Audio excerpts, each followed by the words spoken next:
Then after they return to the palace, she says that Hannah's killer is among them. But Claude objects to her words. But Mr. Goddard tells him to sit down and hear what she is going to say. And then she says that after examining the crime scene, she has 7 problems, and we have mentioned 5 of them before. So we turn to the 6th problem, which is related to sound, which is that at the time of the crime, Claude and Mr. Alfred were close to Hannah's room, but they did not hear any sound from her. But Claude says that means the killer was cautious. She tells him that the killer stabbed Hannah in the chest with a silver stake at his maximum strength. So it is assumed that this made a loud sound similar to the sound of hammering a nail, and there are 4 explanations for that. The first, which is the lie of both witnesses. And this means that they conspired the crime. But whatever you say, neither of you has an alibi of absence, and if you conspire, you would provide a false alibi for each other. Secondly, there was a sound, but not when they were next to her room, which means the crime may have occurred before 1 after midnight. But Mr. Goddard tells her that he checks that nothing is missing in the store, and she tells him that she knows it. And then she says thirdly, what if the killer hits the stake with a hammer but puts a separator so that there is no sound, but there was a lot of blood on the killer's coat? And that's proof that there's nothing to obscure the bloodshed. The final explanation is that the killer held the stake with his bare hand and used force to plant it, so no one ever heard a sound. And then you ask Mr. Alfred what you would think if you heard a metal saw sound from Hannah's room. He says that he would have expected that the lady was repairing the foundation. And then Claude asks the same question, and he answers the same answer as Alfred. And she says that whatever use of a hammer in this house, no one will find it. Something strange. Why didn't the killer use a hammer to plant the peg? The only explanation is not to smash the stake itself, which means that the murder weapon was not the silver stake, but a stake of another material, a thing so fragile that if you hit it with a hammer, it shatters. But Mr. Goddard says something like this can't kill my wife. So you say, let's move on to the 7th problem, which is the bottle that was left empty at the crime scene, which the killer took for a reason and left it there on purpose. And the important thing is that the bottle was dirty from the inside with dust, and if the bottle was filled with holy water from the inside, because it was impossible to get dirty, that means that the bottle was empty from the beginning. And to pretend that the killer sprayed holy water on the victim, he left it at the crime scene, but there were traces of holy water on the victim. So where did he come from? And what the victim was a vampire, and the deadly weapon made of something other than silver is holy water. The killer froze the holy water and made a stake out of ice and took it to the palace, then stabbed Mrs. Hannah in her sleep on the chair, then obscured the coat he was wearing with flying blood, then soon melted the icy holy water stake from the high heat, and the holy water that melted is what caused those burns. After the crime, the killer collected Hannah's blood in a bottle and then left the coat that he no longer needed, then waited for Mr. Goddard to go hunting, broke the lock on the warehouse door, and sneaked inside. Then he poured blood on the silver stake so that it seems to be the weapon of crime.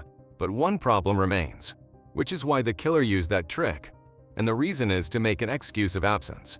So Mr. Goddard thought that the crime occurred while he was leaving to hunt between 1 am and 1:30 am. But if the silver stake is not the weapon of crime, it will be possible for the crime to occur between 12:30 am and 1 am. And from this information, there are 5 conditions that the killer must meet. The first, he must have an argument of absence for the actual period of the crime.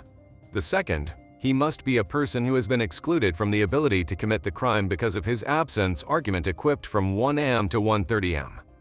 The third, he must have a few minutes to move freely. The fourth, he must be strong enough to stab someone with a thick pot and break the lock. The fifth, he must be skilled enough to commit the crime without the vampires noticing him despite their sharp senses. And the one who meets all these conditions is Raul. But Raul objects to Aya's words and says that he can't touch the silver. So Aya say there are blood fingerprints on the silver stake.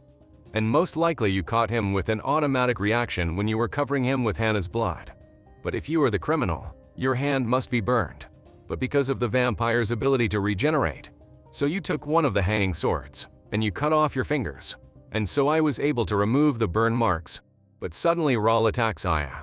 But Tsugaru, he stops him with ease, then leaves Aya with Shizuko, throws him out of the palace, then goes out behind him to punish him and Aya a compliment to her explanation of the murder, and says that he communicated with the hunter who attacked them before, and the purpose was to make the stake of that hunter in the palace store until he carries out his crime.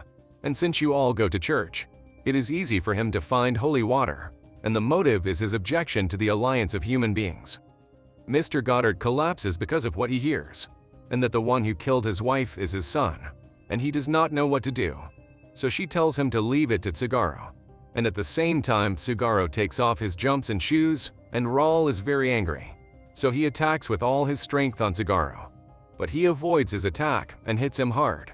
And Raul is surprised that his wounds do not heal, and Tsugaru speaks as if he was in one of the shows he was giving, and Raul is surprised by what he's doing. But he gets angry and attacks him.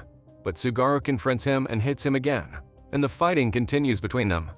Tsugaru keeps beating Raul and mocking him, and we return to Mr. Goddard, who regrets what he did and what brought him to where he is. Then Tsugaru comes and says that he finished his work and Raul is gone. Then she says their work is done. Then she and her team leave, and when they go out, they meet the journalist girl, and she is surprised that they solved the case in one night, and she asks them about the details of the case. Then she chases Shizuko Tsugaru, because she orders her to beat him. Then Aya and Mr. Goddard are talking, and she asked him if he knows a man in his 70s with a black stick engraved with the letter M engraved. And Mr. Goddard says that man visited him a few days ago, and he did not tell him his name but asked him to call him the professor, and asked him to go with him to London. But he refused because he has a family, and then asked her how she knows him, and she tells him that he is the fool who stole her body. After that, everyone meets and leaves the palace. If you like the video, don't forget to subscribe to the channel and click on the like and write your opinion in the comments.